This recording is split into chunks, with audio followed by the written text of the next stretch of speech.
Good day everyone, welcome to the course on biological data analysis and visualization with R. In the last couple of classes we have introduced principal component analysis. So, we understand what is principal component analysis and very briefly we discussed the steps. Without going into the detailed mathematics, there is a lot of mathematics behind how we actually arrive at the principal components starting from the features. So, one of the best examples of principal component analysis in our case is on gene expression data sets, and this is something we have started working on, right. So, we have looked into one of the cancer gene expression data sets and we have done some hands on with that, and this gene expression data set we have a lot of genes and we have some samples, right. So, we have the data set had originally 100 genes, about 100 genes and about 10,000 samples. Now, with that what we can do with principal component analysis is we can reduce the dimensions, right, and we can arrive at principal components that kind of explains the variation in the data. Now, these principal components are combinations, linear combinations of genes or the features that we have. Okay. So, this is something we have seen already, we have done some hands on here, right. So, we have done hands on with the package Factomine R, that is what we did in the last class, but we also did the hands on with PRComp function. This is a built in function in R. Okay. So, when you did the hands on, we saw that we can generate something called a script plot. Okay. So, this script plot actually tells us how much variation is explained by each of the principal components, and then we also talked about PC loadings, right. So, this is something how much each feature contributes to the principal components. So, this is kind of summarized by the weights, right. So, we have PC1 loadings as these coefficients, right, and then we also talk something about biplot. Okay. So, biplot is looking at the variables or the features and how they contribute to the principal components. We can visualize that, and we can also see the relationship between different features in the data. Okay. So, this could sometimes be very useful, right. So, if we do principal component analysis with a continuous variable, right. So, where we have continuous data points, okay, for the predictor variable, right, for the response variable or the dependent variable, if we include that in the principal component, we can see which of the features or independent variables actually have some sort of relationship or either in the same direction or in the opposite direction, right. They kind of we can see this relationship in the biplot. Okay. So, this relationship, this kind of visualization could be very helpful and kind of inform us, right. Okay, these features might be able to explain the variation in the dependent variable or the response variable, right. This is possible when we have a continuous data set for the response variable. So far we have worked on a cancer data set, right, where we have gene expression data for different cancer types. So, we have these levels which we also changed to abbreviations, right, and I have showed you what these abbreviations mean, etc. So, that is a classification kind of we are classifying samples into different cancer types. So, that is a classification problem, and there we can color these sample points in the principal component analysis, right, when we do the visualization, and based on coloring we can see the clusters and whether they are separated out by principal component 1 or principal component 2, right. Those kind of visualization can help us again identify which principal components might be able to classify these different cancer types. Okay. Since we also know the loadings of these principal components, we can then actually use these features in the data to actually use for predictive modeling like machine learning models. Okay. Of course, we will not have time to actually discuss the predictive modeling or machine learning part, that is for some other course. What we are going to do now is we are going to do PCA analysis with another package called PCA tools and with another data set. Okay. So, here is the I have given you the reference for PCA analysis using Factomine R and Facto Extra, the packages that we used in the last class. So, you can definitely look into that. And here in this class what we will do is we will talk about PCA analysis with the package PCA tools with a new data set. How does this data set differ, right, from the earlier data sets, right? So, the earlier data set was cancer data set where we have different class or different cancer types. In the new data set we have a continuous response variable. So, response variable has a value, okay, and this is something that is probably interesting, that is that we can now include this response variable in the principal component analysis, and we can see the relationship of this response variable with different features or independent variables, right. So, this is something that can be very informative if we again go for predictive modeling. Okay, so, we have already done this hands on, right, PCA analysis on a cancer data set as I just mentioned. We have also used this function PRComp and hands on, right. We have seen how we can apply this function, do the principal component analysis. We have seen how we can visualize, there are default visualization tools, but we can also make much nicer visualizations using this package called GG45. Again, we have demonstrated how we can do that. We have also used the R package factormine R, and there is this PCA function in factormine R for our analysis, and again we visualize the results using factor extra package. So, they give us very similar results, but again we have different options of doing their principal component analysis. Now, in this class we will be starting with a data set and the package PCA tool. So, first I will briefly mention what this data set is and how it is formatted, what kind of metadata that we have, and then very briefly I will take over to the PCA tools package. We will first discuss the package little bit before we move on to the hands on. Okay, so, here is the data set we have. This is East noise data set with metadata. So, this is the data that we have seen earlier in this course. This is the East expression, gene expression noise data, and this data set has now been formatted for PCA analysis. Now, I will explain what this formatting means, right. So, and when we actually go into the hands on and look into the data. Okay. So, this formatting actually is required before we can load this data and do the principal component analysis using PCA tools. So, many of these tools that we are using, one we need to remember is that they require data in specific formats. Okay. So, once we compile our data, we have to now transform that data to that specific format so that you can use these tools, right. So, this is something where all those packages where we talked about data organization, data transformation are very helpful.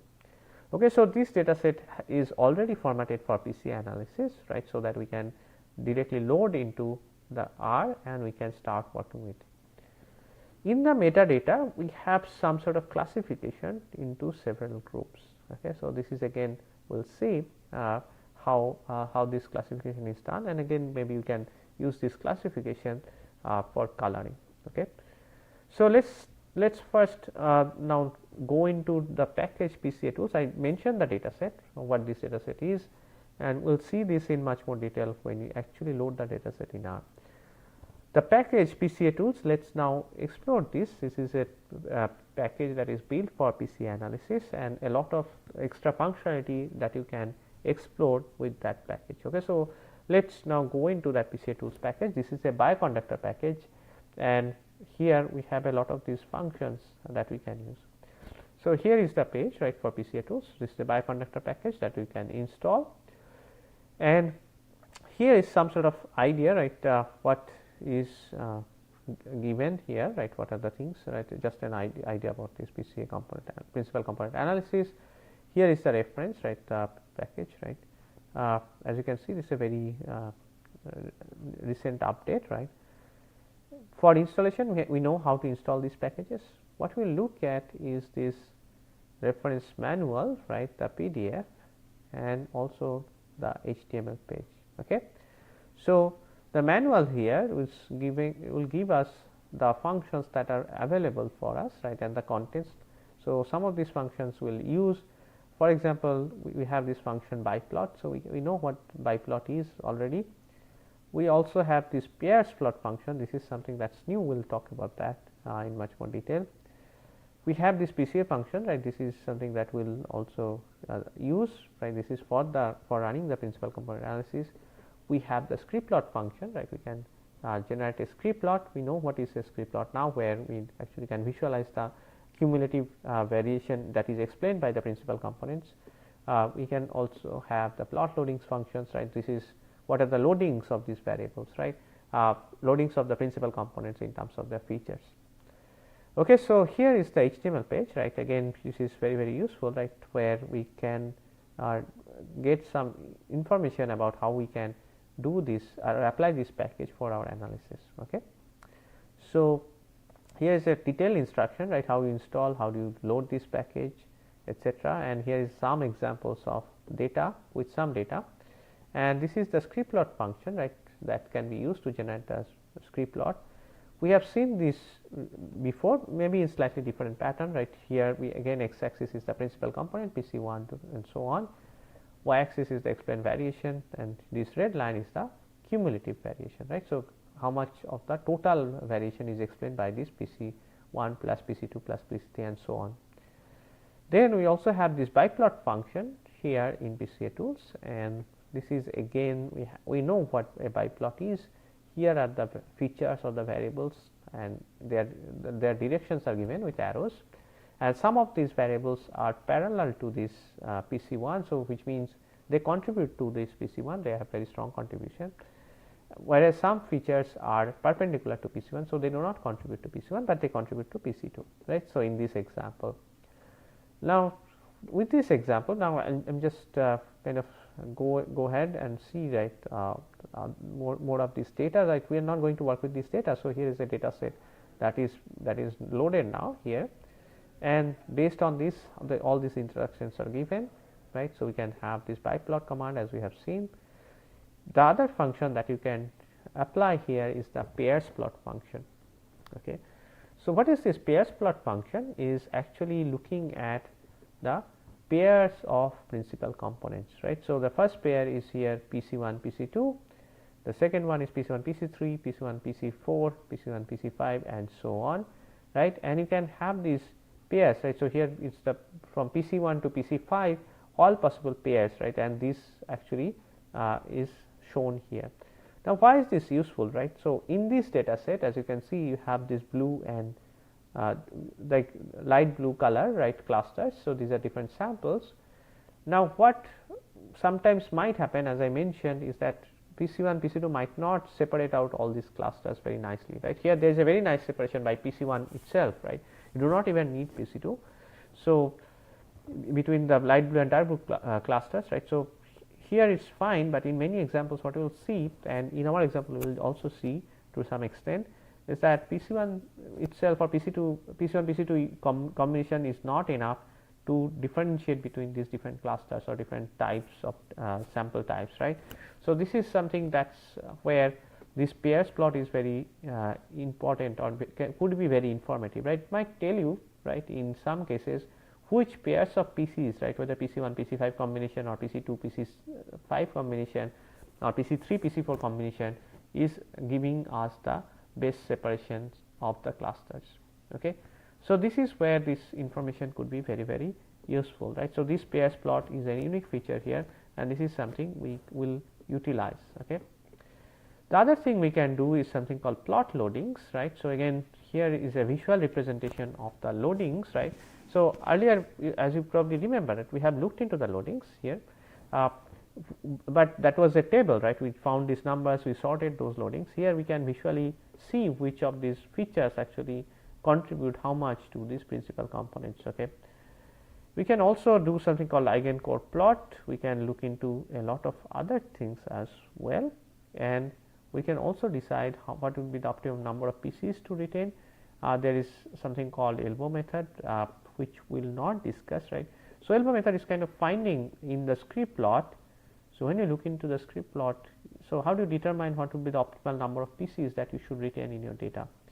So when you're looking at script plot, it's kind of like you will see, like initially this cumulative variation is going up very quickly, and then it starts to saturate. Okay, so this elbow method tells us, right, which would be the optimal kind of PC by looking at this change in kind of this slope of this curve, right.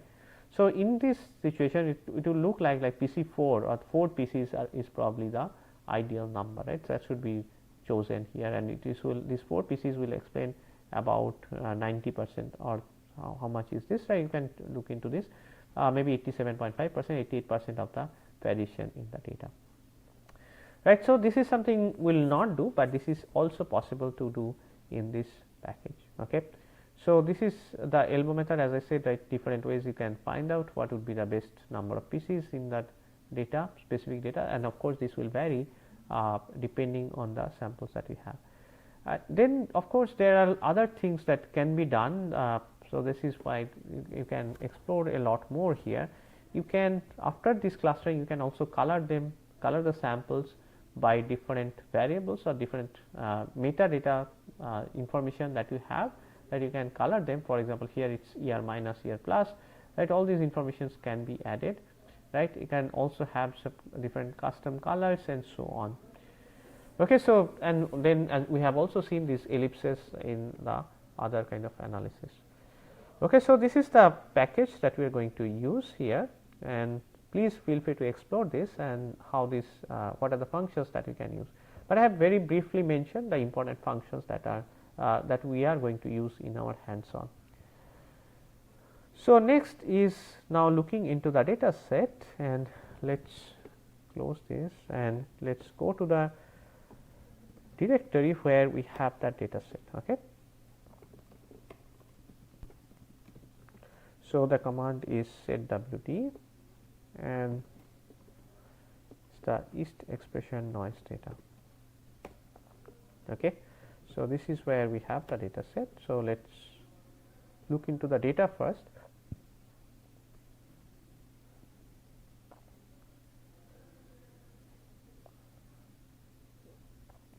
Okay. Let us look into the data and the metadata before we actually go into the analysis part. Okay. All right. So, let us load the data.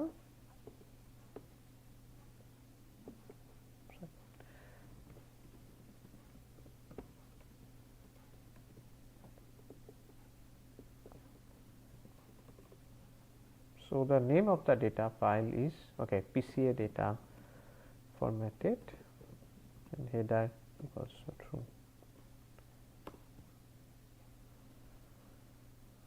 Okay. So, let us look into the data, and I am sure you have seen this data before, but it simply is reorganized or reformatted a bit. So, what I will do is I will just see the names. So, we have seen this data set before. So, the column names here are the genes. Okay. So, we have seen this gene names, and let us look into the row names.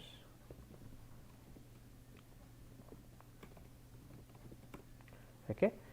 So, the row names are some of the features along with this gene expression noise, right. You have seen this DMYPD, average expression YPD, right. This is something we have seen in the original data. There is a lot of features, but here we have only a simple set of features, only about 45 features, right. So, the earlier data that we worked with, there are like a larger number of features, much larger, right. So, now it is slightly different, the format is slightly different. The genes are in the columns and the features here, right, these are in rows. Okay. This is what we have. Again, as you probably will notice, that the data formats for different tools are different. So, this is something you need to keep in mind and you need to be careful about. Okay. So, and then we have to organize the data in specific manner, so that we can use a specific tool. Okay. So, this is the data. We also have the metadata. Okay. And let us see what we have in the metadata. So, this metadata I will explain. Okay. So, this metadata, each gene, right, AH1, and this gene list we have seen in the columns. So, each gene is classified into a specific group.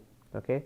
So, group EH, group F, group EM, right. You see this few groups here, We can probably also call this, for example,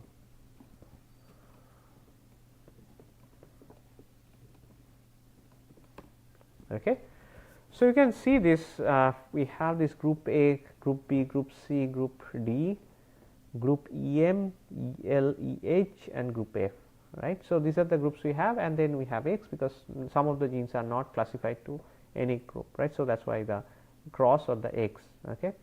Now I will not go into write how these genes are classified into different groups, but there is specific criteria that have been applied to classify them into specific groups. Now this is stored in the metadata, and as you can probably realize, we can use this information later on to actually visualize different structures and see different clusters and so on, okay. So this is something that will be useful later on. So we have now loaded this data. The way we will run this is the, okay, so we need to load this library PCA tools,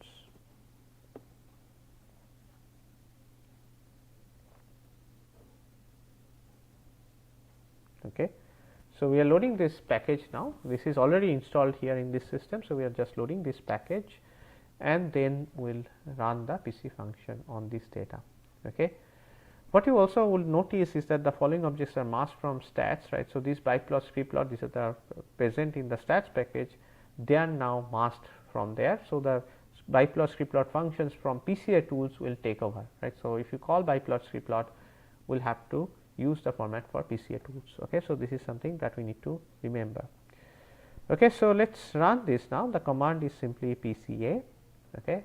You probably notice that the difference in the case, right. In case of the factor minor, it was capital P, capital C, capital A, right. So PCA was in capital, here it is in small, right. So this is something you can see, right. Again, we can scale the data, we can center the data, and we also have metadata, right, that we can include in the principal component analysis, right. So just to make sure that we just doing the scaling, sometimes it is actually important to do the scaling and centering both. This is something we have talked about, right. The first step is the standardization, data standardization. So this is what the scaling and centering will do, okay. So okay, so P is, we have, so when you look into this, so we have stored the PCA results in P, right, this parameter, and if we type P dollar, we can see a lot of these functions that are available to us, right. So P dollar rotated, P dollar loadings, P dollar variance, and so on. Or if you simply type P, it will show everything, right. So all the features that we have, x variables, etc., the metadata that we have, right. So instead of that, let us look into, for example, sorry, head rotated, okay. So here we have the PC1 and the rotated, we have the loadings, okay. So remember here, right, compared to the earlier data set where genes were the features, right, here genes are not the features, okay. So for genes, we have certain parameters, and those are the features, right. These parameters are given here, right, this average expression, DMYPD, TI full, okay. So when we are looking at loadings, right, this is something tell us, right, the PC loadings, okay. So this is the contribution of each of these features to the principal components, right. So starting from PC1 to up to PC45, right. Of course, the number of features number of principal components can go up to the number of features that we have, but of course it does not mean all of these features are important. So again, we can look into this, right, P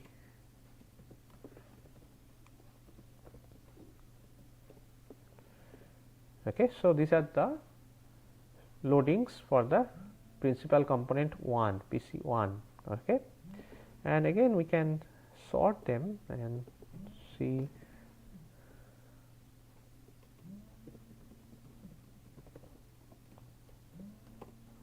okay, and we can see which is the highest contribution. Now, of course, we do not have the feature name that actually is contributing the most, but we can find out, right, by searching through this. Okay, we can take this data and we can simply sort and we can find this out. Okay, so this is these are the loadings, right? Here are the features. The other one is what we have seen is P rotated, right? This is actually the rotated means transform data, right? So when you plot this in the let us say in a biplot or in a plot where we want to see the visualize these points, right? These are the genes are the samples now, right? And in that case, what are the coordinate values for each of these components, right? So this is kind of like XYZ value for each of these samples. Okay, this is what we have in terms of rotated. Okay, so the other things we can also look at this. Okay, we have, for example, components, right? We have, of course, 45 components. We have variance. So this is probably you remember, right? This is something telling us how much of the variance in the data is explained by each of these principal components, PC1, PC2, PC3 and so on, right. So here the first principal component explains about 22.8% of the variance, second principal component explains about 10.6% and so on, and again based on this you can calculate the cumulative variance in the data.